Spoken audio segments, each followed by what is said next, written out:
যে বাংলাদেশের মানুষ গত 15 বছর ভারতের গোলাম, ভারতের তাবেদার, ভারতের দোসর, বাংলাদেশের গণতন্ত্রকে যারা হত্যা করেছে, যারা বাংলাদেশের মানুষের অধিকারকে নিয়ে যারা হত্যা করেছে, তাদের ক্ষমতাকে প্রলম্বিত করার জন্য এহেন কোন অপকর্ম নাই যারা করে নাই। তার একটি অন্যতম নিদর্শন ছিল আয়নাঘর। সে আয়নাঘর পরিদর্শনে গিয়ে আমরা যে চিত্র পেয়েছি সেটা উদ্বিগ্ন। কিন্তু আমার প্রশ্ন, যে 6 মাস পরে কেন, 6 মাস পরে কেন এই পরিদর্শন, এবং এই পরিদর্শনের সময় কেন গুম পরিবারের সদস্যদেরকে খবর দেওয়া হয় নাই? যারা গত 15 বছর যাবৎ এই গুমের সংস্কৃতির বিরুদ্ধে আন্দোলন করে আসছে, দাবি জানিয়ে আসছে, তাদের স্বজনদের ফিরে পাওয়ার দাবি জানিয়ে আসছে, তারাকে কেন সংবাদ দেওয়া হয় নাই? এই সরকার কি দায়িত্ব এড়াতে পারবেন যে আজকে 6 মাস পর তারা পরিদর্শনে গিয়েছেন? এই সরকার ক্ষমতা আসার পর এই আয়নাঘরগুলিকে সংস্কার করা করেছে, আয়নাঘরগুলি আলামত কারা নষ্ট করেছে, এর জবাব জাতির কাছে জাতিকে দিতে হবে। এই সরকারকে দিতে হবে, এই সরকারকে দিতে হবে। এই কারণে সরকার আজকে উইন্ডো খুলেছে, জানলা খুলেছে। তারা বলছে যে সংস্কার কর্মসূচি আমরা হাতে নিয়েছি। আমি উদ্বিগ্ন। আমি যে নির্বাচনী এলাকা থেকে নির্বাচন করি, সেই নির্বাচনী এলাকায়, সেই জেলায় একাধিক মানুষ গুমের শিকার হয়েছে। সেই নির্বাচনী এলাকায় একাধিক মানুষ বিচার বৈধ হত্যাকাণ্ডের শিকার হয়েছে।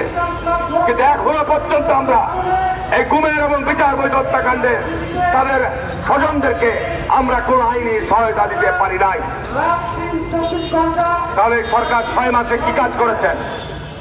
জাতিকে উত্তর দিতে হবে। আমরা কেন বারবার বলছি যে বাংলাদেশে অবিলম্বে নির্বাচন দিতে হবে? আমরা নির্বাচন চাইনি। আমাদেরকে বিভিন্নভাবে তকমা দেওয়া হচ্ছে যে বিএনপি ক্ষমতায় যাওয়ার জন্য অস্থির হয়ে গেছে। বিএনপি গত 15 বছরে বাংলাদেশের এই পরিস্থিতি তৈরির জন্য যে স্যাক্রিফাইস করেছে, কোন দল এই স্যাক্রিফাইস করেছে? কোন দল এই স্যাক্রিফাইস করেছে? আমরা নির্বাচন বর্জন করেছি। আমাদের শত শত নেতা কর্মী গুমের শিকার হয়েছে। আমাদের শত শত নেতা কর্মী বিচার বৈধ হত্যাকাণ্ডের শিকার হয়েছে। হাজার হাজার লক্ষ লক্ষ বিএনপি নেতা কর্মী মিথ্যা হয়রানিমূলক মামলার শিকার হয়েছে। এটি অসত্য। আজকে তত্ত্বাবধায়ক সরকার ক্ষমতা এসে উনি সংস্কারের কথা বলছেন। সংস্কার করেন, আপত্তি নাই। কিন্তু আজকে 6 মাসে জাতির কাছে জবাব দিতে হবে যে এখনো কেন এই আয়নাঘরের সাথে যারা জড়িত ছিল তারা বহাল তবিয়তে চাকরিতে রয়েছে। এখানে শেখ হাসিনার এবং তার দোসরদের বিচারের কথা বলা হচ্ছে, কিন্তু তার যারা সহযোগী ছিল, স্পষ্ট কথা, যারা চোর এবং যারা চোরের সহযোগী তারা একই দলভুক্ত। যারা খুনি এবং যারা খুনের সহযোগী তারা একই দলভুক্ত।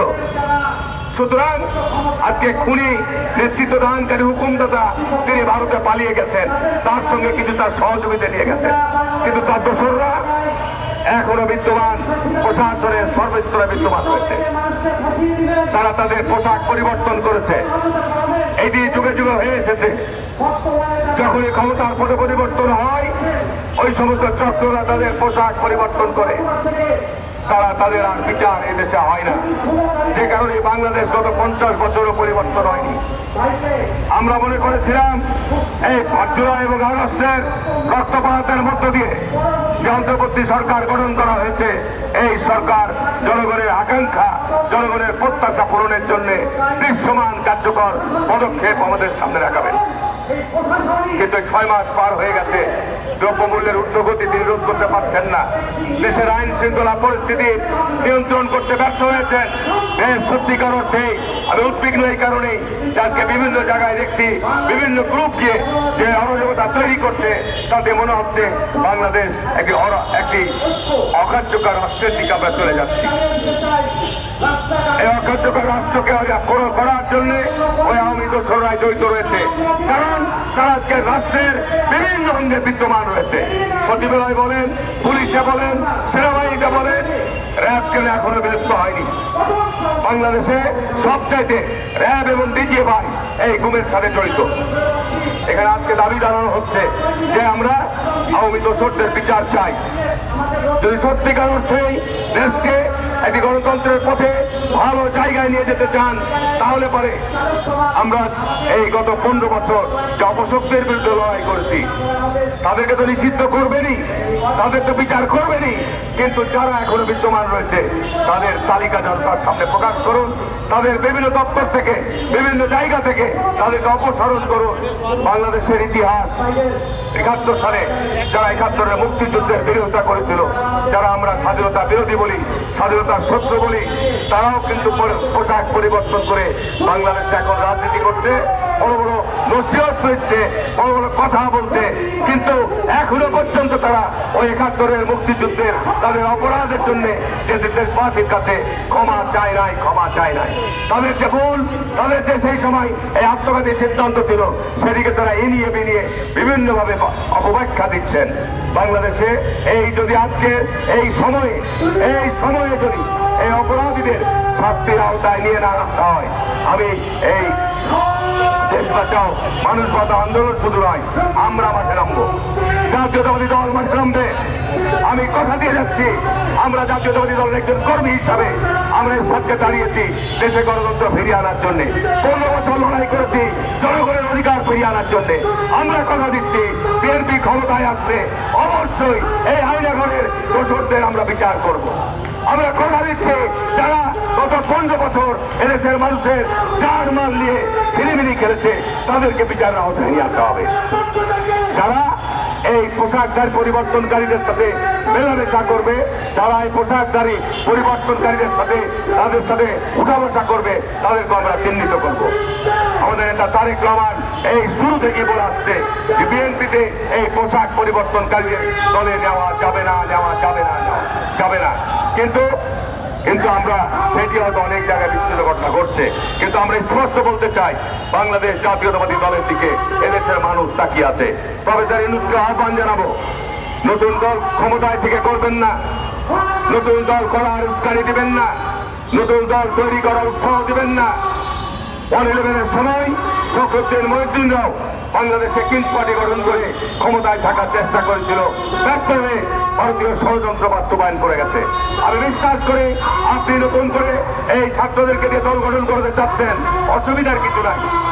জনগণের কাছে গেলে বুঝতে পারবেন যে নির্বাচনে তাদের কি ফলাফল হবে।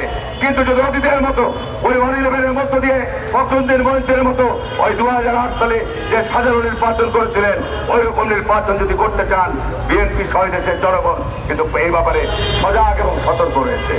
আমরা চাই বাংলাদেশে একটি অন্তর্বর্তীকালীন সরকারের অধীনে অবাধ, সুষ্ঠু, অংশগ্রহণমূলক নির্বাচন অনুষ্ঠিত। জনগণ তাদের মতামত সুষ্ঠুভাবে প্রতিফলিত করুক এবং নির্বাচনের সময় প্রত্যেকটি রাজনৈতিক দল তাদের কর্মসূচি ঘোষণা করবে, তাদের নির্বাচনের সময় তাদের কর্মকাণ্ড ঘোষণা করবে। তার মধ্য দিয়ে আমরা দেশকে পুনর্নির্মাণ করতে চাই। বক্তব্য বাড়াবো না, অনেক বক্তব্য হয়েছে, প্রায় 11টা থেকে মিটিং শুরু হয়েছে। আমি ধন্যবাদ জানাচ্ছি রকিবুলদেরকে যে ধরনের সমাবেশ তারা অব্যাহত রাখবা। এই সমাবেশের মধ্য দিয়ে আমাদের সচেতনতা বাড়াতে হবে এবং অবশ্যই আওয়ামী লীগের দোষরদের ব্যাপারে আমাদের কোনো আপোষ নাই। এদেরকে বিচারের আওতায় আনতেই হবে, আনতেই হবে, আনতেই হবে। এই আহ্বান জানিয়ে আমার বক্তব্য শেষ করলাম। সবাইকে ধন্যবাদ। আসসালামু আলাইকুম।